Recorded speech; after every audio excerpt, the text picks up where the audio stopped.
The team selection has just dropped. We got to talk about why the hell Ed Allan has been dropped. Let's get into it.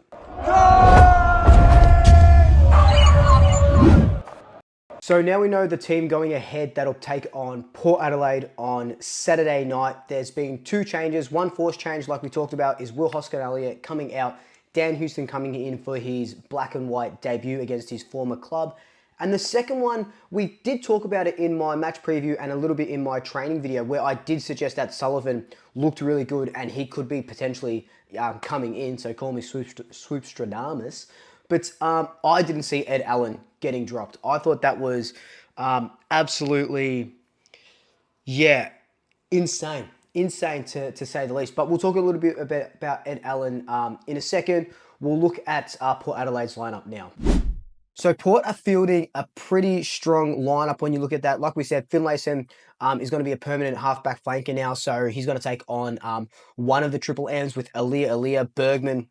All had really, really good games against St Kilda a couple of weeks ago. Lukosius comes in for his first proper game for Port Adelaide. Joe Richards, ex-Magpie, comes in for his club debut as well.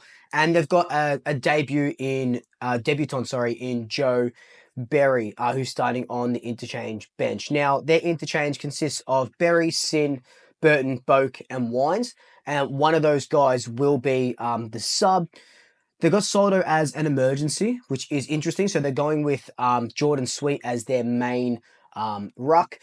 I think Darcy Cameron has his number. But again, Darcy does, when there's a bigger body there, he does tend to get out-muscled a little bit. He took on Lockie Keefe. Not okay, but I still feel like, he's probably, Cameron was probably one of the best on ground. So he will have his work cut out for him coming up against Jordan Sweet. Other than that, Port Adelaide do have a pretty dangerous forward line. Adding Lukosius into there, Richards, Drew had a good game, Georgiades, Rioli. So it's a smaller forward line. Lukosius is a bit tallish, but it's a smaller forward line. So you would think Isaac Quaynor onto Willie Rioli, that'll be great to see. I want to see Maynard onto Joe Richards. I think that would be absolutely interesting. We know that Richards is probably going to get booed because, I don't know, that's just what happens. But yeah, Houston will probably get booed as well, right? But Port Adelaide, fielding a strong lineup for their first game of 2025. Now, looking at our squad, it's, like I said, pretty much the same as last week, those two ins and those two outs. Our interchange bench is Schultz, Pendles, Sullivan, Howe, Ned Long. So one of those guys will be our super sub. I'm thinking it's probably going to be Ned Long again. He is a bit more of an impact player than a play for quarters player. I can't see Pendles being the sub, but maybe that's the way that they sort of manage him. But if Pendles is a sub, I dare say that it's him coming off during the third quarter or something to get someone to sub on and sub him off. I can't necessarily see Pendles as an impact player as a sub. So to me, it's out of Sullivan or Ned Long. Now, let's talk about Ed Allan and his dropping. Now, Ed Allan, I thought he had a pretty good game. He played 82% of game time, had 19 disposals, and went at a disposal efficiency of close to 74%. You've stacked those numbers up against some of the other guys, and he did play better. And I said this in my preview. I said, did Ned Long do enough to warrant more selection after he came on during the third quarter? And apparently he did. He had 26% game time, so a quarter of game time, 9 disposals, 140 meters gained. And he also had three clearances with those 9 disposals. So 1/3 of his disposals were clearances. He is a bigger body, so maybe they're trying to get bigger bodies into the middle. But with Ed Allan, he's the future of our club. And how many times have we said that when these young kids come in, they need to have consistency in their game, not just one game in, one game out. And I thought, there could have been other players to have dropped. You could have dropped before Ed Allan, and then Ned Long being one of them, and then have Ed Allan as an impact player. Because if you look at contested possession, Ed Allan had 7 contested possessions.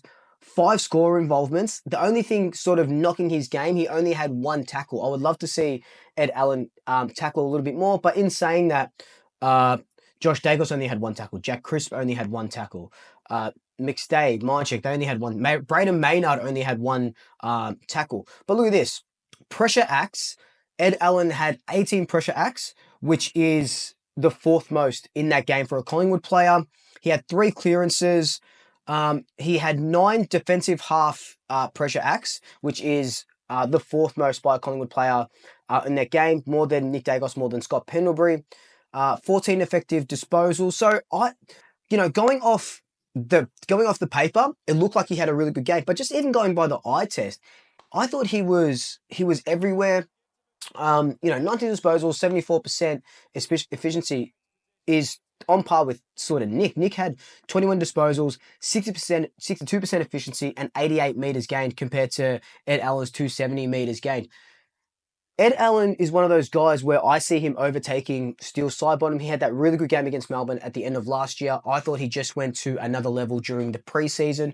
So I know we shouldn't question because they get paid to select the team, but I'm really, really, really disappointed with Craig McRae and the selection panel, selection committee about dropping Ed Allan. I think it's, I thought that there could have been 3 other guys that you could have dropped before dropping Ed Allan. So it's really disappointing. I could only assume it's disappointing for him. I would love when this sort of stuff happens, when a player gets dropped or whatever, I want to see these coaches be like, this is why we dropped him. He needs to work on this. Let's do this. I think that'd be awesome to sort of open it up and get that communication, because then people are accusing the club. People are doing this, people are doing that. And they say, look, Ed Allan had a great game. Message from Craig. Ed Allan had a great game, but needs to work on his tackles, needs to work on his, clearance work. He'll go back to the VFL and work on that. I reckon that'd be really cool. Would be open communication, takes out the guessing work from fans with the club.